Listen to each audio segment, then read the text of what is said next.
Welcome back to Mehem Hedakari YouTube channel. Let us learn how to take measurements for any frocks. උරහිස මිනුම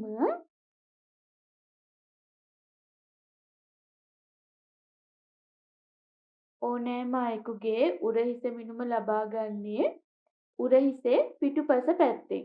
ඒ කියන්නේ අපේ බෙල්ලට පිටුපසින්.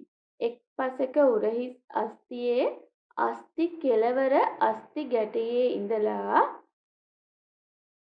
අනික් පැත්තේ උරහිස් අස්තියේ කෙළවර අස්ති ගැටයේ දක්වා දුර ප්‍රමාණය තමයි අපි උරහිස් මිනුම කියලා ගන්නෙ. ඉත දෙපැත්තේ අල්ලලා බලනකොට ගැටයක් වගේ අහුවෙනවා.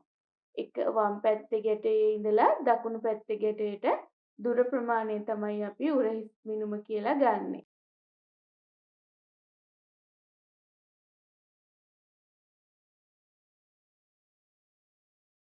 මේකෙදී ටේප් එක කෙලින්ම අල්ලන්න ඕන. ටේප් එක ඇදේට අල්ලන්න එපා. ටේප් එක බුරුල් කරලා අල්ලන්න එපා. එතකොට උරහිස් මිනුම වෙනස් වෙනවා. එක අස්තියක ඉඳලා අනෙක් පැත්තේ අස්තියට ටේප් එක ඇදලම අල්ලන්න ඕන. එහෙම නැති වුණොත් ටේප් එක බුරුලෙන් ඇල්ලුවොත් උරහිස් මිනුම වෙනස් වෙනවා. එතකොට අපේ උරහිස අතේ මුදුන දක්වා දෙපැත්තෙන් වැටෙනවා. ඒක නිසා උරහිස ගන්නකොට ටේප් එක කෙලින් අල්ලන්න ඕන. උස මිනුම.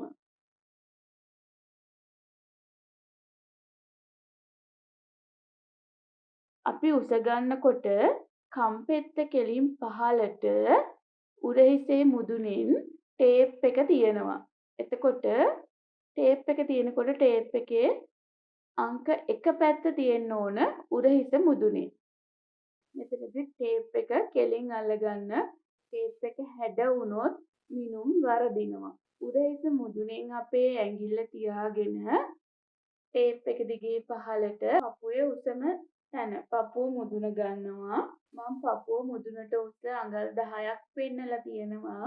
පපුව මුදුනට උස ගන්නකොට පපුවේ උසම තැනට ටේප් එකේ තියෙන අගය අපි ගන්නෙ.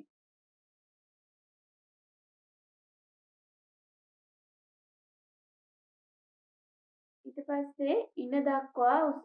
ඉන දක්වා උස ගන්නකොට ඕනෑම කාන්තාවකගේ උකුල් ඇටයට ඉහළින් ඉනේ හැඩම තැනට තමයි අපි ඉන දක්වා උස කියලා ගන්නෙ. මම මේකෙදි අරන් තියෙනවා 14 මාරක්.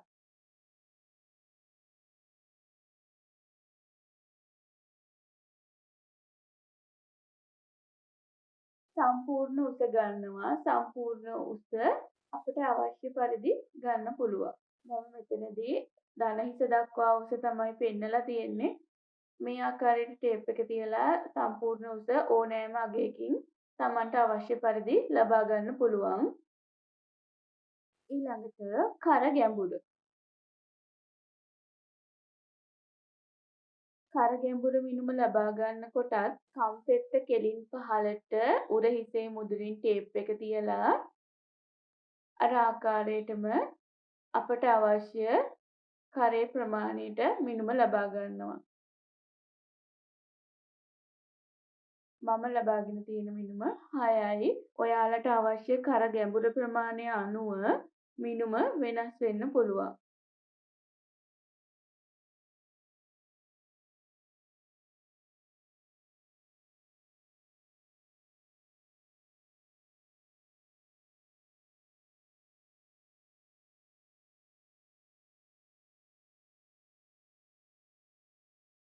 ඊළඟට කරවට මිනුම.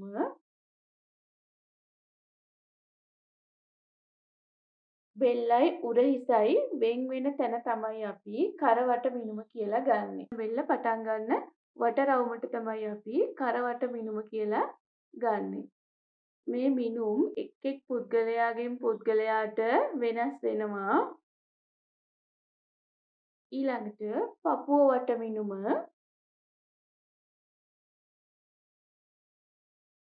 පපුව වට මිනුම අපි ගන්නේ පපුවේ උසම තැන. වට මිනුම තමයි අපි ගන්නෙ. අර අපි පපුව දක්වා උස ගත්තෙත් පපුවේ මුදුනටනේ. ඒ කියන්නේ පපුවේ උසම තැනට. ඒ වගේම තමයි පපුව වට මිනුමත් ගන්නෙ. පපුවේ උසම තැන වට තමයි අපි පපුව වට මිනුම කියලා ගන්නෙ. යම් අයෙකුගේ පපුව වට මිනුම ගන්නකොට ටේප් එක තදටම තියෙන්න ඕන. බුරුල් වෙලා පිටිපසින් ටේප් එක ඉන දිහාට වක්‍ර වෙලා තියෙනවා නම් පපුව වට මිනුම වරදිනවා. ඒක නිසා පපුව වට මිනුම ගද්දි පිටුපසින් ටේප් එක ඇඟට හිර වෙලාම තියෙන්න ඕන. පිටුපසින් ටේප් එක ඉන දිහාට ලිහිල්ව තියෙන්න බෑ. ටේප් එක කෙලින්ම තියෙන්න ඕන. මම දල වශයෙන් පපුව වට මිනුමක් ලකුණු කරනවා. මේ ලකුණු කරන්නේ උදාහරණයක් විදිහට විතරයි 38යි කියලා. ඉන වට මිනුම.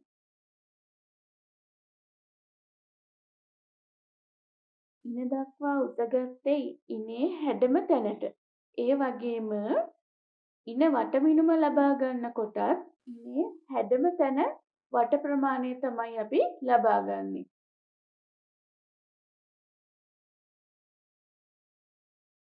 ඉන දක්වා උස පෙකණිය දිහාට අරගෙන ඉනේ හැඩම තැනින් ඉන වට මිනුම ලබා ගන්න එපා. එතකොට ගවුමේ මිනුම් වෙනස් වෙනවා. ඒක නිසා ඉන දක්වා උස අපි ගන්න ඉනේ හැඩම තැනට.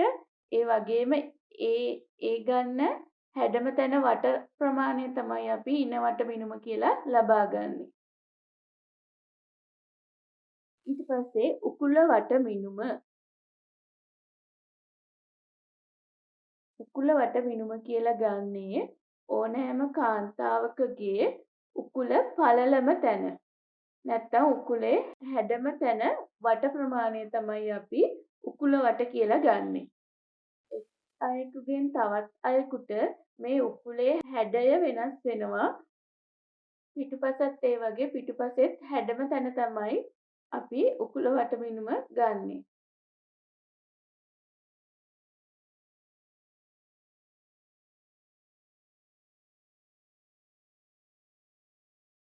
ඊට පස්සේ අත දිග මිනුම.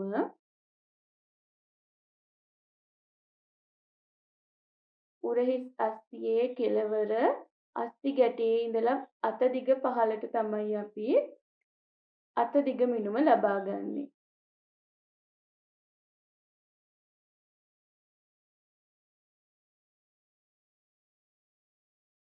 තමන්ට අවශ්‍ය ප්‍රමාණයෙන් අත දිග උස ප්‍රමාණය ගන්න පුළුවන්.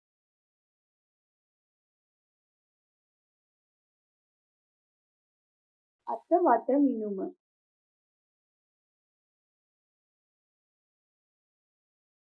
උරහිස් අස්තියේ කෙළවර අස්ති ගැටේ ඉඳලා අත දිග මිනුම ලබා ගන්න ස්ථානයේ වට ප්‍රමාණය තමයි අපි අත වට මිනුම කියලා ලබා ගන්නේ.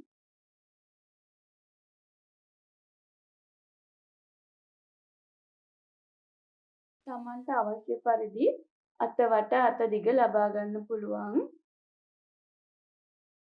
ඊළඟට පපුව අතර පළල.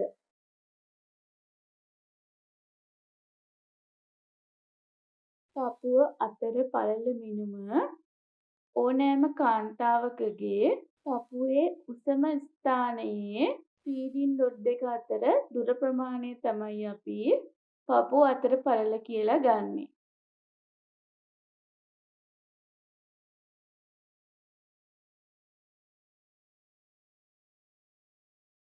මම හිතනවා මේ වීඩියෝ එකෙන් ඔයාලට ගවුම් සඳහා මිනුම් ගන්න ආකාරය පිළිබඳව යම් අවබෝධයක් ලැබෙන්න ඇති කියලා.